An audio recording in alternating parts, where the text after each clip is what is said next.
আছেনে কোনোবা কোনোবা? কাৰণ অনুৰোধ এটি আহিছে, গীতটি গাবলৈ লৈছোঁ।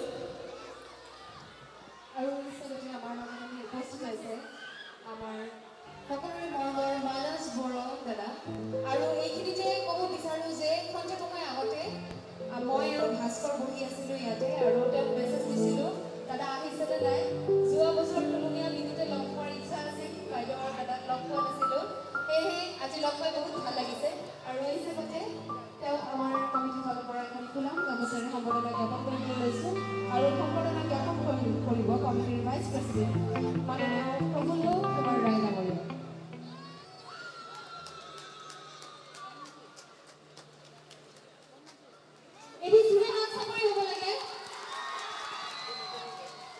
ধন্যবাদ।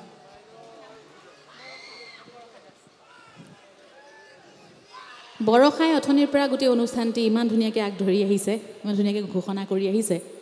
আৰু ঘোষিকাগৰাকীৰ ওপৰত বহুত দায়িত্ব থাকে, ধুনীয়াকৈ কৰি আহিছে ন? প্ৰত্যেকটো কথা ইমান ধুনীয়াকৈ কৰি প্ৰত্যেকগৰাকী শিল্পীক আগবঢ়াই আনিছে, আমাক ইমান ধুনীয়াকৈ মঞ্চত আমাৰ বিষয়ে কৈছে। গতিকে এই মৰম লগা আমাৰ বৰষাৰ বাবে এটি জোৰে হাত চাপৰি হ'ব লাগে। কিন্তু আপোনালোকে আশীৰ্বাদ কৰক যাতে আৰু ভাল কাম কৰি যায়। বহুত মৰম থাকিল তোমালৈ।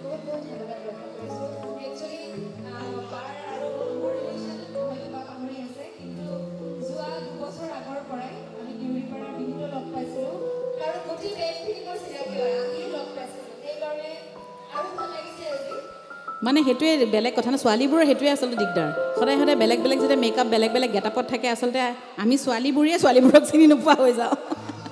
তেতিয়া হয়তো বেলেগ এটা ষ্টাইলত আহিছিলে, আজি বেলেগ এটা ষ্টাইলত আহিছে, মই ধৰিব পৰা নাই। বহুত মৰম থাকিল তোমালৈ।